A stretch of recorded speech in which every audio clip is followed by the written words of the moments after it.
St. Thomas University Journalism and the New Brunswick Beacon present The Basement Files. Welcome to this week's edition of The Basement Files. I'm Conrad Palmer. I'm John Munn. And I'm Nicole Monroe, and here are your headlines. Today we'll be looking at energized soccer players battling it out in a one-day tournament. And also, we learn about a new type of dog treat that's being made right here in Fredericton. In a recent study, sexual assault has been on the rise in Fredericton. However, this may be the result of the amount of resources available to the public. So how are the people getting their help? Scott Hems looks into this issue. Fredericton is known to be a university city in the quiet province of New Brunswick. However, recent studies show the city having one of the highest number of reported sexual assaults in Canada, with St. John, New Brunswick topping the list. According to the Fredericton Sexual Assault Crisis Center, almost 1,400 sexual attacks take place around Canada every day. At the University of New Brunswick, the term rape trail is a common name for this path due to past incidents. The term also applies to this separate trail that connects St. Thomas University to nearby residences. Do people really feel unsafe in the small capital? Renee Como is a student at St. Thomas, whose friend recently dealt with an issue. It's a pretty safe place, but I heard about a friend who went running the other night, and she was being followed and she had to escape from someone who might have attacked her, and that kind of shocked me and scared me a little bit. And I actually went for a run the other night and there was no one following me, but I felt pretty scared, and I had my keys in my hand just in case. So is Fredericton really that unsafe? These problems exist all over the world and all over Canada. But what makes Fredericton so high on the list compared to other places with much higher populations? Students are taking a stand against sexual assaults, creating a video with the message, "Consent is sexy." Robin Lippett is a social worker helping create the video. We talked with students quite a lot about what their needs were and sort of how we could meet their needs, and one of the things that kept coming up over and over again was that students really needed the language and the skills to be able to talk about consent. So how do we negotiate this vast world of sexual relationships from this to this to this to this with our sexual partners? And so consent was continually brought up as something that students really needed to build skills around, and so that's why we're doing this video. A recent statement by a policeman in India said that if you can't prevent rape, you may as well enjoy it. And this is the exact mentality that we're trying to avoid and that SBOC is trying to avoid. Less than 10% of sexual assaults are actually reported to police, and if Fredericton does have a high number of reportings, maybe it's not the horrible reason that we're led to believe. For Stu Journalism, I'm Scott Hems. The campus police at St. Thomas University is a great stepping stone for students who want to go into RC&P work. It's also a great way to give back to the campus community. But when most think about campus policing, a lot of people say that it's only ticket writers. Well, Kerstin Slaughter takes us a little deeper into the stereotype. Campus Police Officer Tyson Hovey is on his parking shift. Parking on St. Thomas University's campus is limited. That's why Tyson checks if people park in the right area with an appropriate parking pass. In cases where people fail to do so, he writes them a ticket. It's fair to the people with parking passes too, because if everybody without one park here, then the people who bought the parking passes wouldn't have a place to park. So it's got to try and keep everything fair. But writing tickets isn't the only responsibility of a campus police officer. Stu's campus police are at student union events as well as board games. Another job of a campus police officer is safe walk. Every Friday and Saturday night, campus police officers make sure things are going smoothly around St. Thomas. Tonight, Emily Wright and Rolando Hernandez patrol around campus and the Forest Hill residences. A big part of our job is making sure that nobody has open liquor.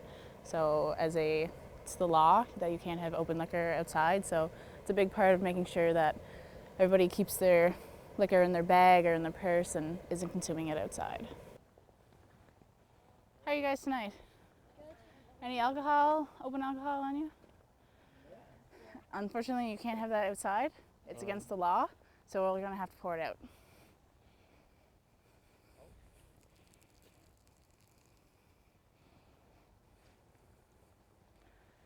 So next time, it's against the law to have open liquor outside.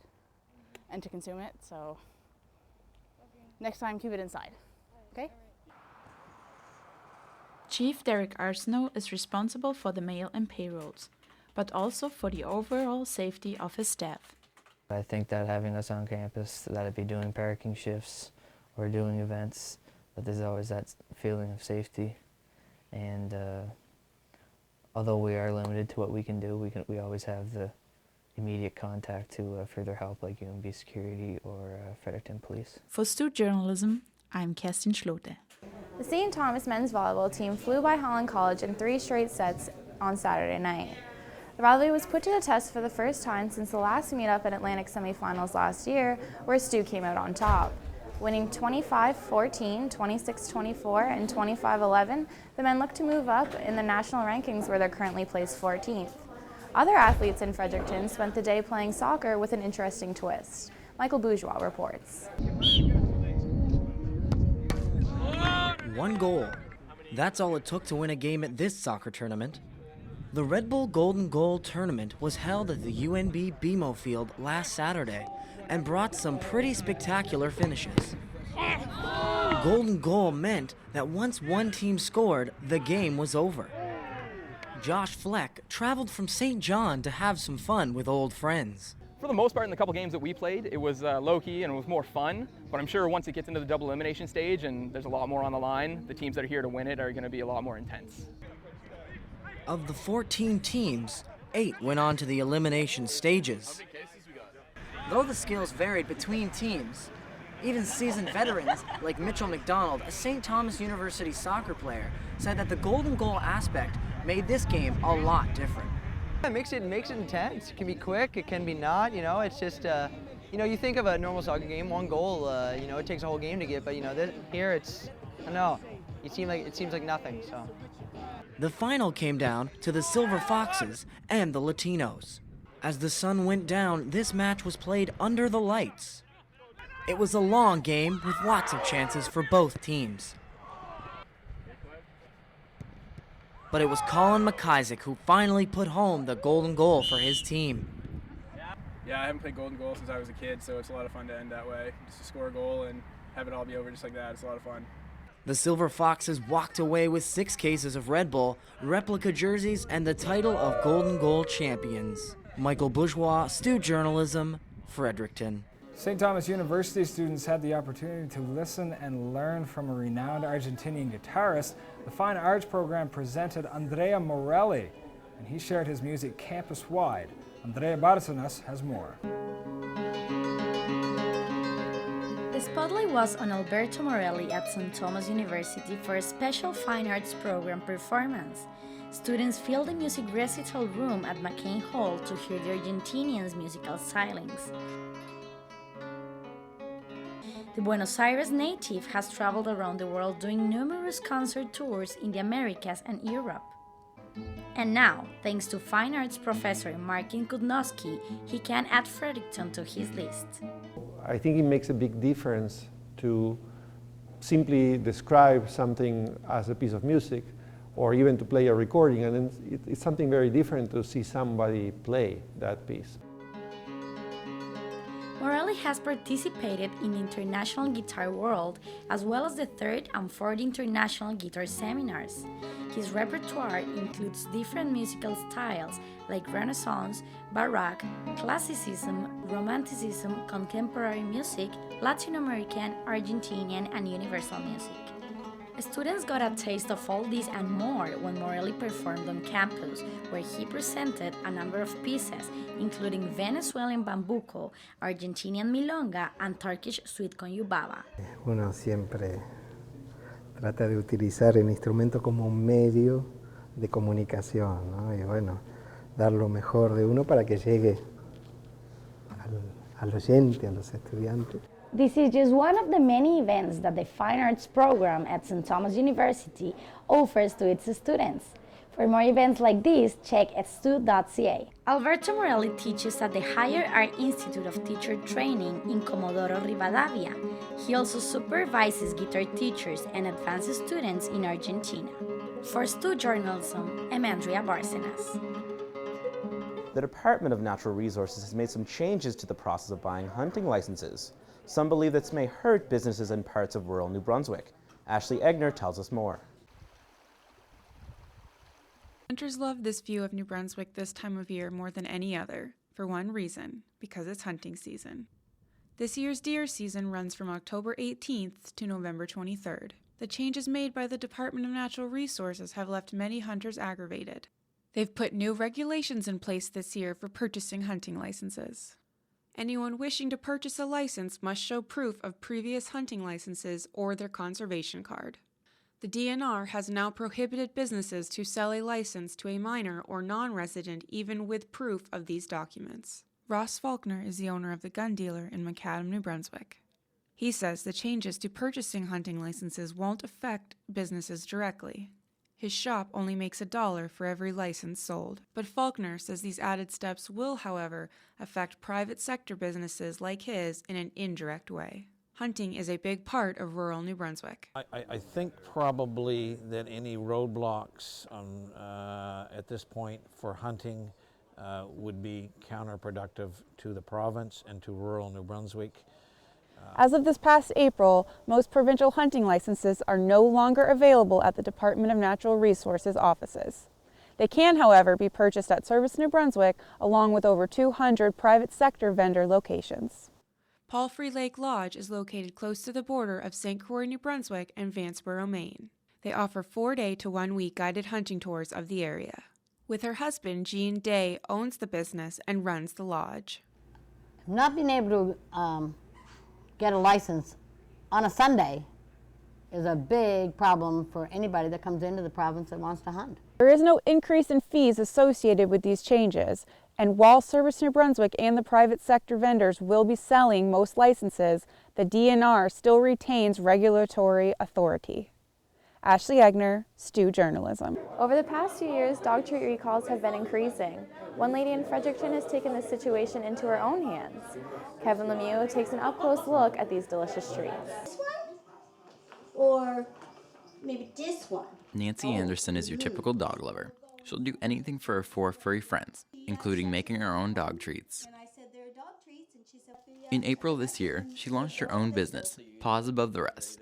For Nancy, it's all about what's best for her dogs, and that's natural food. She creates recipes and cooks from her own home. Her dogs are the taste testers, and they call the shots on what's good or what's bad. Nancy explains how fast her business is growing. Well, it's been crazy because we're getting more and more regulars coming all the time, plus a lot of new people. I'm spending a lot of time cooking. My son's spending a lot of time cooking. She sells her products throughout the Fredericton area, and the business is booming. Dog owners love knowing where the treats are coming from and how they're made. Annette James, Director of Operations at the Fredericton SPCA, thinks that it's great for dog owners to take advantage of these natural products.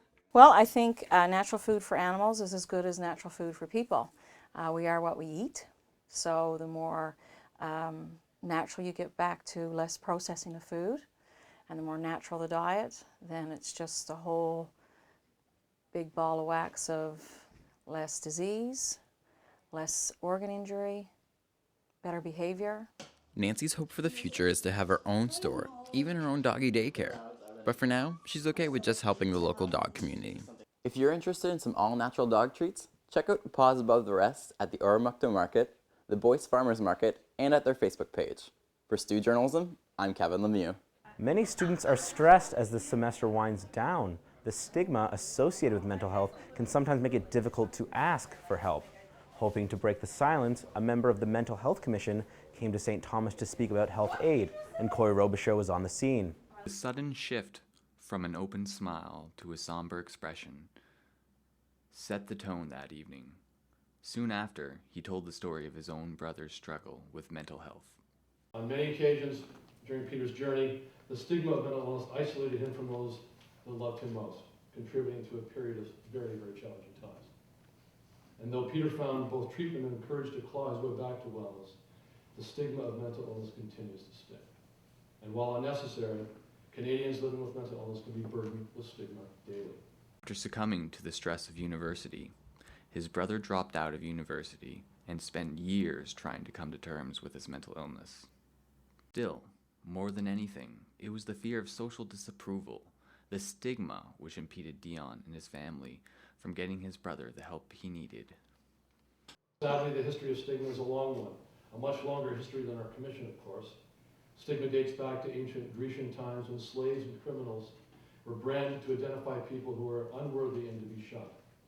Later, Dion showed just how strongly he felt about the issue.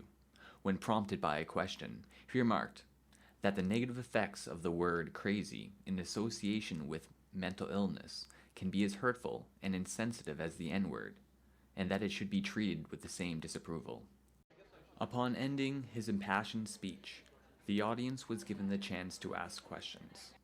After a moment's hesitation, students slowly lined up to ask their own personal questions. While questions varied, numerous students chose to ask for advice as to how they should help a friend they think might be suffering from mental illness. Among those who stood up to ask questions, second-year psychology student Camille Garceau was encouraged by the open discussion. It's always good to see that taken out of the classroom and just the practical applications, what people are thinking, what people are saying, what people are doing. Many in the audience could empathize with Dion or his brother's experiences with mental illness, either as someone who suffered from its symptoms or watched someone suffer in silence with no way to help. No stranger to the effects of mental stress, one student had this to say. The biggest problem with students going into university right out of high school is they don't have any real life skills, and they're maybe a little more timid than most people to seek them out. Looking back, she realizes how insecure she felt about asking for help, and how much harder it made it. But looking back, I was insecure about approaching and asking for help. Now I know there are places I can go to ask for help. The number of options available to students suffering from mental health issues are increasing. In an effort to better address the growing problem of student stress, for the first time this year, St. Thomas University is offering on-site counseling. But that isn't all that's planned.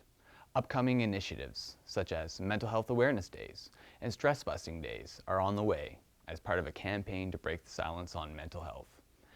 This is Corey Robshow for St. Thomas Journalism. A new restaurant has opened in downtown Fredericton. It's a revival of the Garrison Ale House after it burned down last January. The King Street Ale House opened on Wednesday. There is a dining area in front, then a bar out back with lounge seating to give a homey atmosphere. A big part of their market is local craft beer. Picaroons brewed an exclusive drink called Ember Ale, made with Phoenix hops, which symbolizes the rebirth of the pub from its ashes. There will be no problem attracting attention since they have a previous following.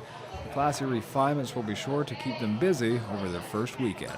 With Remembrance Day ending and Christmas only a month away, there's been controversy about when the appropriate time to put up decorations is. Paige LeClaire has a further look into the story. Christmas is well underway after celebrating Remembrance Day last Monday, but there seems to be an unwritten rule to save holiday traditions to remember our troops and commemorate veterans. But it seems Christmas has come a little early for some, like the Regent Mall.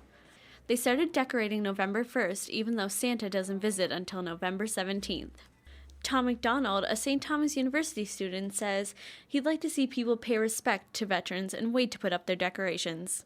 I participated in a lot of Remembrance Day ceremonies I was in cadets for 6 years, so it was a really big thing, and there was a lot of emphasis put on it. So, in my opinion, it's really disrespectful to put up your Christmas decorations before Remembrance Day, because you're saying, well, I can't take the amount of time to remember all these people that gave up their everyday lives, their Christmases, because I want to put up my decorations. Unlike the Regent Mall, stores like Sobeys and Reitman's have taken the time to wait until after Remembrance Day to decorate for the holidays. Well, Conrad, it appears that the Christmas cheer is spreading through Fredericton. That's right, Nicole. Holiday spirit was shining bright through vendors and consumers at Christmas at the Market. Danielle Delalio has more on that story.